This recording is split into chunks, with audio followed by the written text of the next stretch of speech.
ولا تهنوا ولا تحزنوا وأنتم الأعلون إن كنتم مؤمنين إن يمسسكم قرح فقد مس القوم قرح مثله وتلك الأيام نداولها بين الناس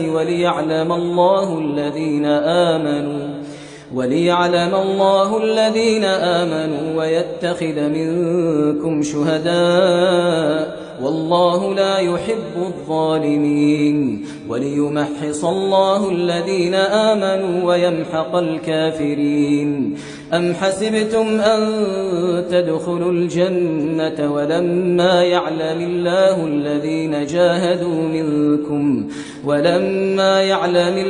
الذين جاهدوا منكم ويعلم الصابرين ولقد كنتم تمنون الموت من قبل أن تلقوه فقد رأيتموه وأنتم تنظرون